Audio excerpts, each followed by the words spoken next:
As expected, high scoring in the first two quarters. Kobe Bryant walks off just 2 for 10. But good teamwork by the Lakers. 18 assists. And Pau Gasol, just an enormous first half for the Lakers, and he's with Michelle. Season's average in that first half. Some excellent shooting from the two bench players for the Denver Nuggets. And as we get set for the third quarter, let's check in with Michelle Tafoya. Well, Mike, I spoke with George Karl after halftime, and he said on offense, we have to do what we do, and that is attack the basket. We don't need to pass the ball a lot, just a little, and we'll be okay. But of the Lakers offense, he said, they are one of the best passing teams I've ever seen in basketball. We did a great job on Kobe, but they still got a lot of points. We don't want to waste Kenyon Martin's efforts defending Kobe Bryant. Mike? Martin did an excellent job on him as Kobe Bryant comes out. And if I was George Karl, I would have thought very strongly about not starting both Iverson and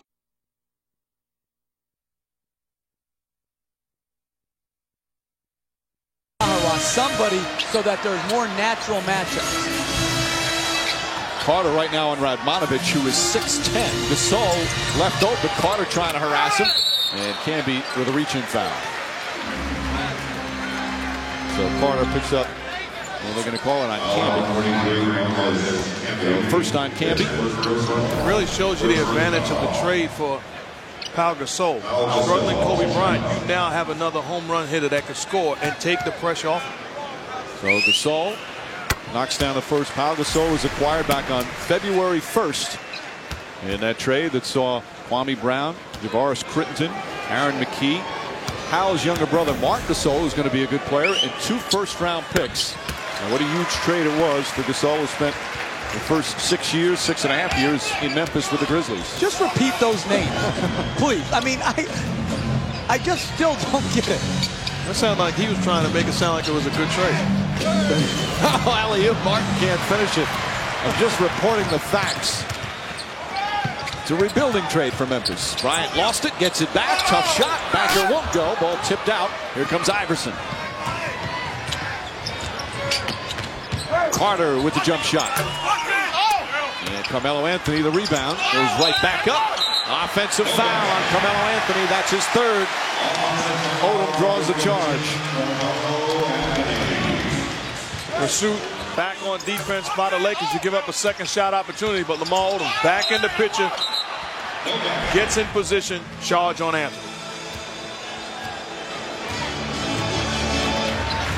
So Anthony, the only member of the Nuggets with 3 fouls. Bryant, the only member of the Lakers with 3. We'll check that. Radmanovic also has 3. Anthony, nice little fake. Sometimes he makes it look so easy to score in so many different ways.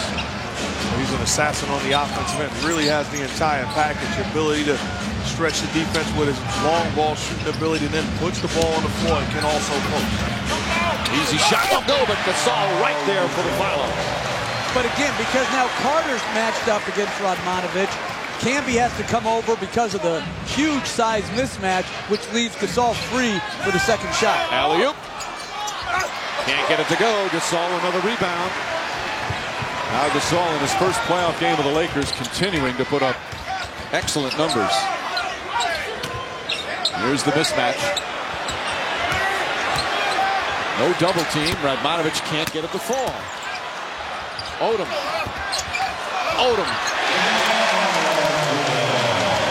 How good is he? Oh, he's scary good. He is absolutely scary good. There's nothing on the floor in basketball that he cannot do. One of the most versatile players in the NBA. There's the steal from Bryant. One man to beat. And Carter, hard foul. Does a good job. Mark Davis gets in the middle. Will we have any technicals handed out? Carter initially tried to hold Kobe Bryant, and then I think he thought that he got hit and then responded with a little bit of something in return.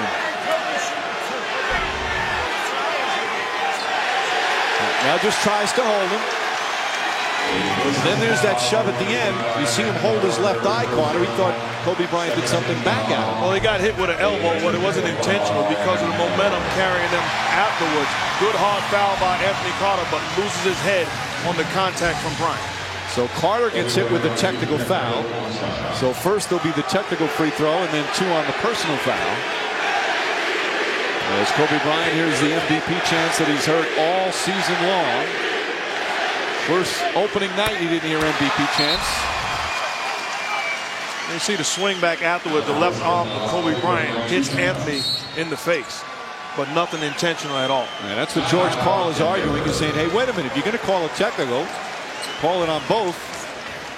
And as Carter was just responding, but there are sometimes, especially in important playoff games, you just have to stop and let it happen, and you don't have to retaliate. You mean like now? Yeah.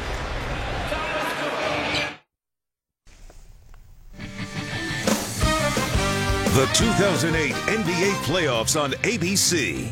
Brought to you by Mitsubishi Motors.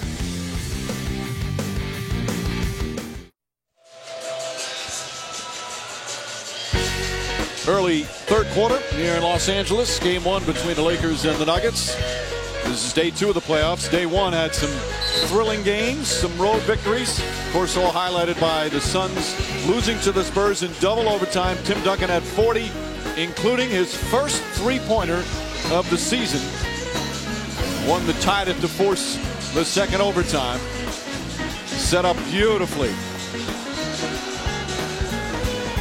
And Duncan and the Spurs take game one. What a great game that was, guys. How about Tim Duncan? He says it wasn't a set play. Ginobili just read that he was wide open and delivered the basketball on point. That was one of the best games I've ever seen in my time in the NBA. What was so fun about it was guys were making shots. And there you see the two overtimes. Spurs coming back from 9 down in the fourth quarter to force the first overtime, coming down from 5 down in the first overtime to force the second one. If you're Phoenix, you got to be kicking yourself because that's a game that you had in the bag and you didn't win.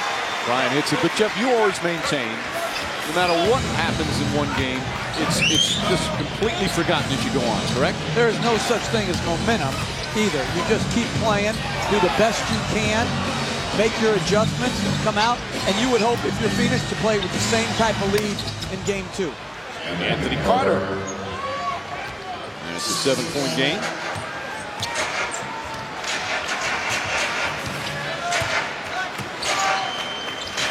Denver, by the way, they're going to go home back to Denver before game 2 of this series. 2-2-1-1-1 is the format in the first several rounds. Of course, now in the first round, it's best of 7. It's best of 5 for so many years. And it's a good thing it's best of 7 with all these great matchups. It'd be tough to watch some of these teams have a best of 5. That was a great change by the NBA. Radmanovich will inbound.